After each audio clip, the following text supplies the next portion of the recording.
Hi, I'm David Alford. And I'm Joseph Stam. And this is Cine-pop Reacts. Today we're talking about The Courier with Benedict Cumberbatch, a movie I'm very excited to see. Me too. I'm always excited to see a Benedict Cumberbatch movie. So it's based in 1960s, the Cuban Missile Crisis. Benedict Cumberbatch plays Greville Wynn, who is an industrial manufacturing sales guy who has nothing to do with espionage, but finds himself caught in the middle of a spy ring, so to say. Yeah, when MI6 contacts him and wants him to... You're so technical. So MI6 is like the British secret intelligence. It's like the CIA for the Brits. Yes, exactly. You're so slick. MI6, he just throws it out there.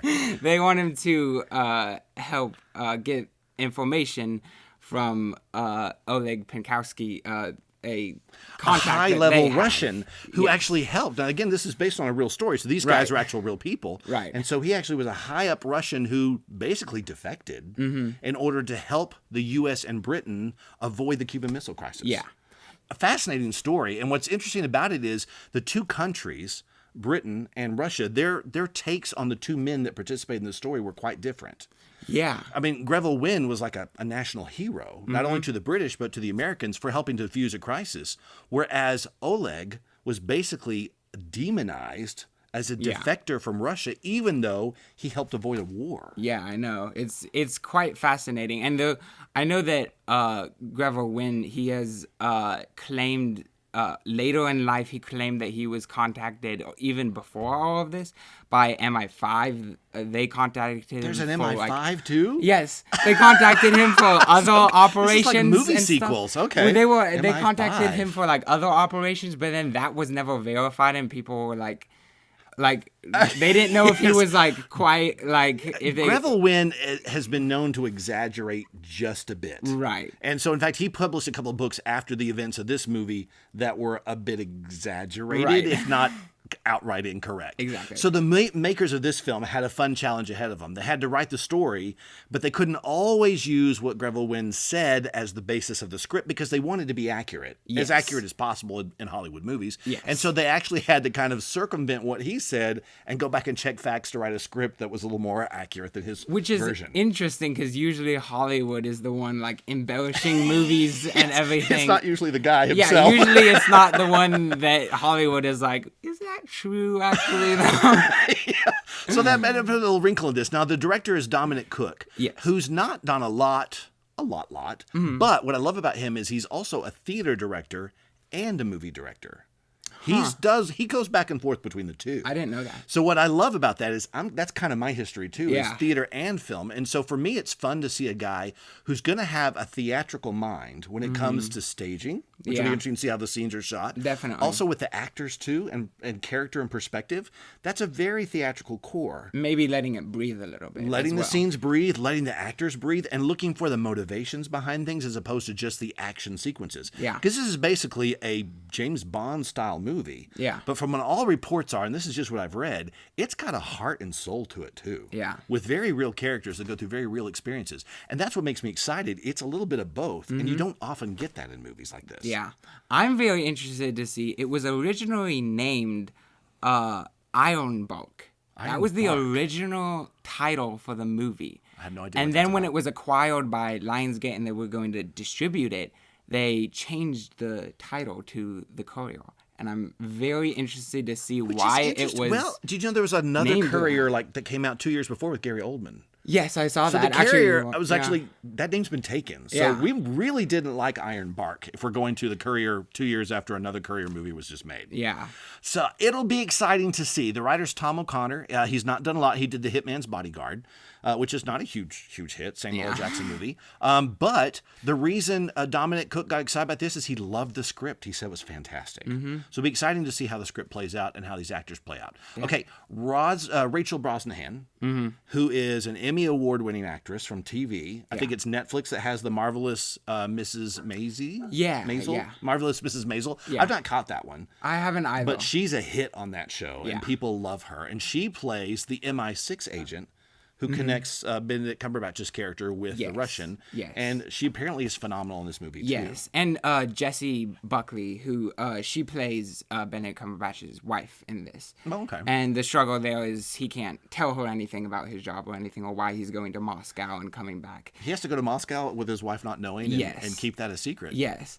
So, Yikes. right. That's a tough sell right there. Yeah. Well, that's the cool part about it is he's an everyman. This guy's not an agent. From what I understand, he's just an average sales guy. Right. Who gets caught up in this and has to perform like an agent and apparently goes through some really hard stuff. Yeah.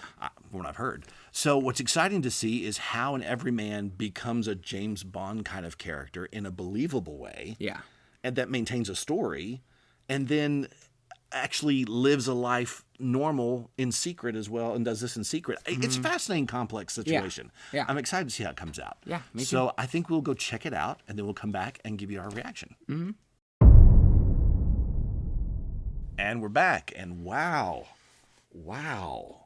That was a pleasant surprise. Well, pleasant, I don't know is the word I'd describe. It's a powerful film and Yeah. sometimes kind of hard to watch. Yeah, but in a good way. In a good way, yeah, in a meaningful way. So we figured out some of the things we didn't know before, and that is in fact, Cuban Missile Crisis with Kennedy and everything was going on with Russia, and these two men were, well, I don't want to give away too much. These two men were collaborating to spread some information from Russia to the United States in order to fend off the Cuban Missile Crisis. Yes. Which, of course, was a response to America having missiles aimed near Russia from Turkey. Right. And so Russia and America kind of got into the standoff about it. Doing the same in response. Yeah. Doing the same in response by having missiles in Cuba. Right. And for about 4 days there in our country's history, we were not quite sure if those missiles were going to be fired or not because the tensions were getting so high between world leaders that it was a point in which, Americans were like trying to figure out where they're going to hide should the missiles start. Yeah. And that's how intense it was for about 4 or 5 days. And the whole point of the story is these two men were trying to work together to prevent that from happening. Mm-hmm. Whew, And it could be a threat even for Greville, when I forgot his name. No, Greville Wynn, you're absolutely right. Right. It could be a threat to him and his family, so even though he's just an ordinary businessman, he ends up having to step up and... Yeah, he's a British citizen. Yeah. And so the British MI6 and the CIA are working together to get intelligence for both the United States and Great Britain. Yeah. And so he was kind of their ambassador in that sense. Right. But his family was right there in London. Right. And so he was basically convinced to do this. And I thought in a very powerful scene with Rachel Brosnahan, who plays the MI6 agent, she really leans in heavily and plays on the sympathy of, do you want your family to survive, Yes, I was basically. going to bring that up. Yeah. That scene was powerful. It was very powerful. Because she was being manipulative Yeah. in order to get what she wanted. And her character, her character was really intriguing because this is the 1960s, yet we've got basically a female lead on this case, and she's ruthless. Subtly, they hinted at a lot of things that she was, Yes. And they didn't beat you over the head with it either, but they definitely hinted at it because it was there. And I like the way they referenced that scene later in the movie as well that we barely talked about, even though we weren't supposed to. But we can't talk about it here. So No, it's hard not to. But it was really amazing too, though. In her first time, we see her character walking through the offices, which is predominantly male intelligence services. right, yeah. She's walking through, and they're like, "You look beautiful today," and they're kind of staring at her. As she That's walks what through I the mean office. that's what I mean by like just subtly hinting Yeah, at it without beating acknowledging. you over the head with like, oh yeah, she's a woman in this In this field, it's all men. field that's all men. Exactly. And is treated somewhat differently. Right. In a way that's not entirely appropriate. And it was a beautiful way to address that. It was there, and the uncomfortableness of it was there. Right. But it wasn't like the point of the scene. And speaking of subtlety, Mirab Ninid's his performance was all about the subtlety in his face. As Oleg, and the Russian leader, Right. who was defecting, Right. basically. Yes. And feeding information from the Russia to the United States. So he was playing a man trapped in communist Russia's world and trying to change the world on the outside without being destroyed by the world he's trapped in. The subtle nuances and everything were just so powerful. His performance was amazing. Fantastic. I mean, you could feel everything. That was one of those roles where there's not a lot of words involved in what the important thing that was happening, because he couldn't say anything significant. Yeah. So all of his acting was buried inside dialogue that's really banal and just sort of ordinary, but there's so much. You're with him every single step of the way. It was a masterful performance. Because I forgot that he wasn't speaking much, honestly, because there was so much going on that I felt like he was speaking, and I was following through every train of thought that he had, that I forgot that he wasn't actually talking much.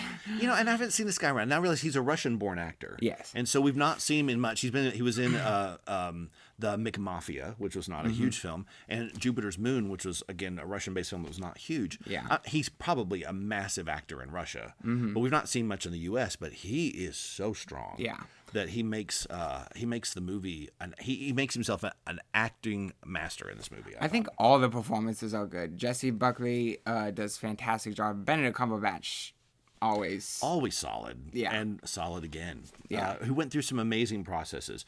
His character is kind of a frumpy, middle-aged salesman. And so he starts the film, very frumpy as much as it could be. Yeah. I wondered if they even put something in his jaw, kind of like Marlon Brando did when he was playing The Godfather. They put cotton swabs in his mouth to make him talk a certain way, and so his jaws were a little fuller than normal, and he kind of talked in a funny way.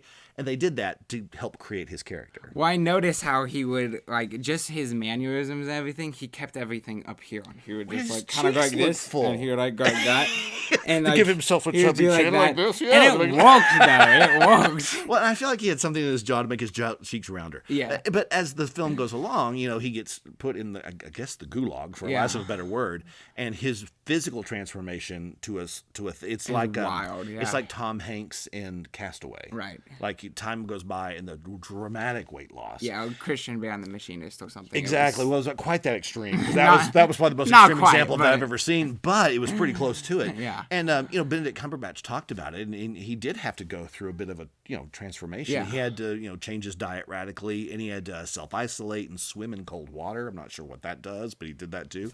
So he went through a process, and he talked about how much he identified with this guy in the Russian prison because he went through that process. I mean, he said clearly it wasn't what that man went through. Yeah. But he started to feel some of the mental disconnect and some of the thing by putting himself through some of the processes this guy went through. Sure. He started to feel the effects of it, even on a smaller scale. Yeah. And you could tell it was powerful. Yeah, it was very powerful. Now I like the way this movie was shot. Sean Bobbitt did the cinematography for this movie, and I liked it every time the two characters were meeting. They were exchanging information, and every time they were meeting, it would cut to wides on either end of them. I thought that was very interesting, showing the different sides that they were on. Yes. And showing them two in the middle trying to diffuse everything. Would it give you the sense of KGB being watching at Yes. all times? It Yeah, gave you the that sense too. that they were being observed That too. by an outside person, because anytime they're in Russia, you get the feeling of you just feel the tension of, are we being watched? Every time they talk, I would get nervous because I was afraid somebody might hear them that wasn't supposed to. Yeah. And that's how invested I was in their secrecy and in trying to exist in Russia with KGB everywhere. And the music added to that as well. The playful, cat and mouse kind of music that it had going on. It just made you on the edge of your seat, kind of. Yes, the suspense was there, and hats off to Dominic Cooke, it's a character-driven story. Oh, It was definitely. totally about people. I got teary-eyed. Oh, yeah, me too. I've never been to a spy movie and got teary-eyed in a spy movie, but that's how powerful the characters are in this film. They're people. They're real people 110%, and I think Dominic Cooke took the time to invest in that, to make sure we felt the humanity of these people and what they were, in the huge gears that they're caught in. And because of that, you felt every step of the way. Absolutely. I tell you, the wife's name. What was the actor of the wife's name? Jesse Buckley. Jesse Buckley was phenomenal. Oh, yeah. She played the wife of Wynn. Yeah. And she's outside the loop. She has no idea what's going on, and even suspects that maybe her husband's not being faithful, and all kinds of wild things going on because he's keeping all these secrets from her. So she gets suspicious. But I felt her every step of the way. Oh, yeah. And there's a scene between her and her husband when they meet, when he's still been trapped in the gulag, that was just It was gut-wrenching. fantastic. On both characters, both Cumberbatch and her were just phenomenal. Yeah. It's so well written as well. It is. Yeah. I appreciate Tom O'Connor, who's, again, the Hitman's Bodyguard is his big claim to fame, which is not a big film. Yeah. But this was brilliant. Yeah. Everything was very lean. Nothing was wasted. Mm-hmm. It was a full evening of adventure and drama, all packed into one, even some comedy. I mean, there was like light moments that made me laugh that probably I shouldn't have, but it was because the situation was just comical. Yeah. And mostly it was when Benedict Cumberbatch's character is being approached to become a spy, and his response just to his it. reactions to it. It's what anybody would be. It's like, you almost think of it as like a game kind of thing. Yeah. It's like, could I do this? And a lot of it was just him saying what we were thinking or what we think we would in that situation or something. He's very much an everyman. Yes. And so you identify with all the choices that he makes. It's like, Exactly. that's what I would do too. Even to the point where he like starts just doing sit-ups at home, because somehow the impression is, if you're a spy, you should be able to at least do some You should sit-ups. be in shape. Yeah. You should be in shape. So he starts trying to get in shape, but that's such a human thing to do. Yeah. But it made perfect sense. Yeah. So, bottom line, go see this movie. Yeah, definitely. It's not for everyone. No. It's a tough show. I mean, it's a PG-13, so content-wise, there's a little bit of fighting, violence, that kind of thing. Yeah. But and it's a little rough for, I think, kids. Yeah, I think I it would can be say really so. upsetting, because some things can be upsetting. But Yeah. overall, the story is it's a moment in history, and Mm-hmm. I'm not sure exactly how 100% accurate it is to history. But I know this is a very well-documented thing. Books have been written about this point in time, and so Definitely. I think they've gotten a lot of kickback as far as it being fairly accurate. Oh, yeah. So it's a kind of event you can go to and feel like you're kind of reconnecting with something powerful that happened. Yeah, I would definitely check it out.